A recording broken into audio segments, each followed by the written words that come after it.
Pemirsa di rumah melaksanakan satu kegiatan untuk membantu masyarakat miskin merupakan suatu hal yang tidak mudah. Apalagi tantangan di setiap daerah tentunya berbeda. Nah, kita beri contoh saja Desa Nisam, Nangro Aceh Darussalam. Desa ini merupakan salah satu pusat konflik antara GAM dan pemerintah. Dulunya desa ini tidak terbiasa untuk mengungkapkan pendapat. Tapi prakarsa inovatif kita kali ini berusaha membuat perubahan positif di daerah di mana sulit menerima perubahan. Allahu Akbar, Allahu Akbar. Salah satu pusat kekuatan Islam di Aceh adalah pesantren yang bisa dijumpai di mana-mana. Pesantren memiliki peran penting dalam kehidupan dan budaya masyarakat Aceh. Jadi orang pesantren ini dengan masyarakat ini sangat erat. Karena yang membimbing mereka untuk beramal itu orang pesantren. Dan selama ratusan tahun, pesantren di Aceh memiliki satu fokus. Yang pertama ini membimbing moral umat di dalam beramal. Dan kalau sudah membicarakan moral ini kan udah lengkap. Sudah hablum minallah dan hablum minannas. Tetapi, walaupun masyarakat tetap membutuhkan bimbingan pesantren, Prakarsa Inovatif bertemu dengan 3 pendiri yang punya pandangan berbeda. Ya, saya melihat pesantren di Aceh mayoritasnya itu lebih fokus pada pendidikan semata.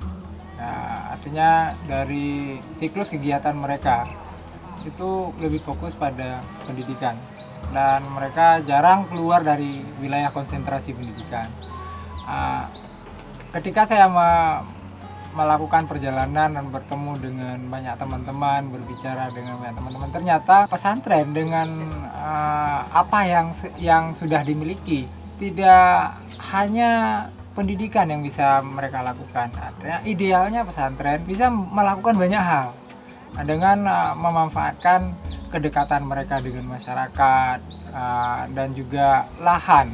Keberadaan mereka secara geografis juga berada di tengah-tengah masyarakat yang punya lahan pertanian yang cukup luas. Ternyata banyak pesantren di Aceh berdiri di atas tanah masyarakat yang tidak dipakai, yang bisa dikatakan sebagai lahan tidur. Salah satu pesantren itu adalah Darul Falah, dan para pengurusnya memiliki ide inovatif. Lahan pesantren punya lahan 35 hektar dan tidak dimanfaatkan secara maksimal, jadi kita gunakan lahan itu untuk menanam jagung. Idenya sederhana, merubah lahan tidur menjadi lahan produktif. Dan mereka juga punya tujuan.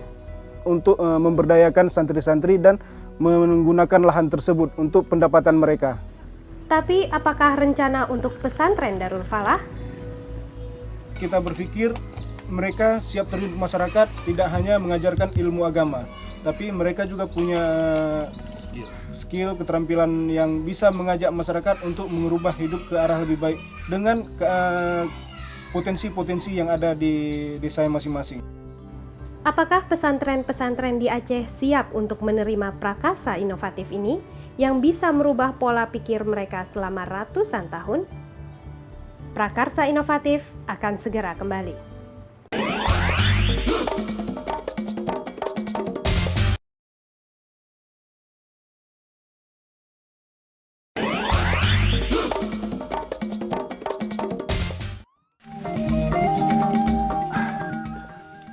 Pemirsa, program budidaya tanaman jagung dalam pesantren Aceh merupakan prakarsa inovatif yang sederhana tapi sangat efektif.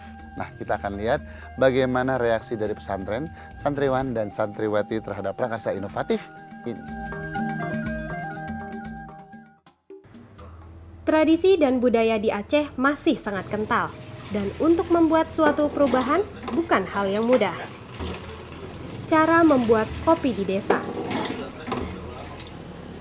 Di kota, caranya sama saja. Dengan tradisi yang masih begitu kental, Pak Ridwan menjelaskan kenapa pesantren bisa menerima ide mereka. Kita coba kembangkan kebiasaan masyarakat yang sudah berlaku bertani.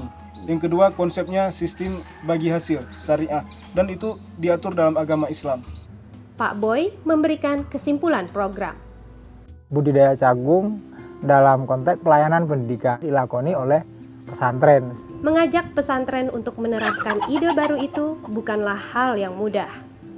Tetapi, tim inovatif ini beruntung. Pemimpin pesantren Darul Falah punya pikiran yang luas. Karena saya lihat pesantren-pesantren di Aceh, memang banyak sekali pesantren. Kalau tidak dilandasi dengan landasan perkembangan mengenai dengan modal dan sebagainya, tidak mungkin akan maju pesantren. Dengan dukungan penuh dari pimpinan Darul Falah, tim prakarsa inovatif bekerja sama dengan para santriwan dan santriwati untuk merubah lahan tidur menjadi lahan produktif dan sebagai sarana belajar baru. Pada tahun pertama, hasil program ini menyenangkan. Tahap pertama kita sukses di situ sesuai dengan kita rencanakan. Di situ kita target 90% dan tercapai 80%. Hasil panen diterima dengan baik oleh pedagang dan hasil panen laris di pasar. Hasil penjualan meningkatkan pendapatan pesantren yang digunakan untuk renovasi dan para santri pun senang karena sekarang mereka punya penghasilan. Sebelum program jagung ada, bahan baku kami tinggal di Dayah agak berkurang. Setelah adanya program jagung di Dayah, dari segi ekonomi kami di Dayah agak lumayan. Kalau manfaat kami dari program jagung ini, kami menambah ilmu dari segi pengalaman tanam jagung. Kami dengan program ini senang banget dengan adanya program jagung seperti ini. Pada tahun kedua, para santri tetap bekerja keras. Tetapi program inovatif ini mengalami tantangan. Untuk tahap kedua kita sedikit ada kemunduran karena faktor alam dan musim kemarau di situ. Juga iklim yang di Aceh kemarin berganti tidak seperti biasanya. Dan bulan yang biasanya iklimnya hujan, kemarin malah tidak. Ini juga satu problem tersendiri. Hal ini tidak membuat tim patah semangat dan demi kepentingan para santri, tim berusaha mencari jalan keluar. Kita mencari alternatif untuk mengalih ke tanaman yang lebih safety, yang lebih kita pikirkan lebih efisien. Kita beralih ke cabai untuk sementara. Kita beralih untuk melakukan pembudidayaan cabai. Kenapa kita beralih kepada pembudidayaan cabai? Karena mengingat curah hujan di musim ini agak jarang. Cabai dipilih karena lebih mudah tumbuh di daerah itu. Dan sebagai salah satu sembako, harga cabai relatif stabil. Kita bentuk tim ini ada SPL, Satuan Pelaksana Lapangan. Mereka yang bekerja di lapangan yang membimbing santri-santri.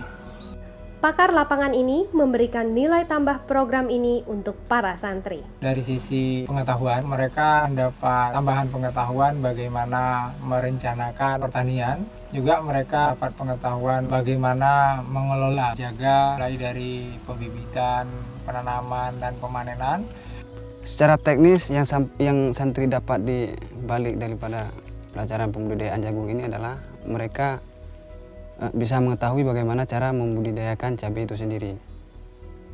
Mulai daripada pembibitan, pembentukan bedengan, hingga kepada pemasangan mulsa, terus pada penanaman, perawatan tanaman, mencakup kepada pemasangan ajir. Ketika orang langsung dilibatkan di lapangan dalam rentan waktu 1 tahun, dia sudah memiliki skill tentang bagaimana mengelola tanaman dan juga skill bagaimana merencanakan dan memanfaatkan hasil daripada tanaman yang dia lakukan. Itu salah satu yang menurut kami di Aceh belum dilakukan.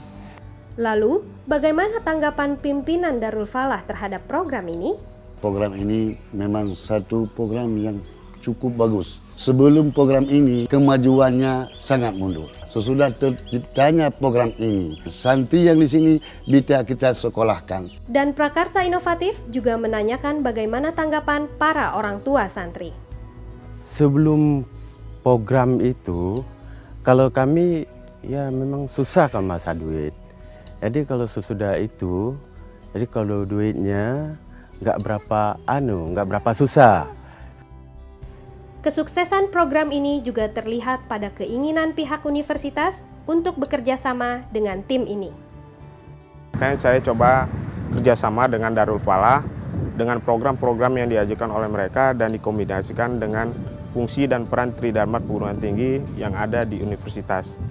Sekarang, hasil panen cabai sudah bisa dibeli di pasar. Dan ini benar-benar.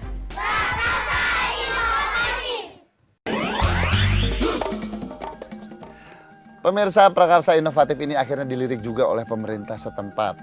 Pemerintah menyumbangkan mesin pipilan dan juga mencoba mengembangkan model perkebunan yang dikelola oleh pesantren Darul Falah ini.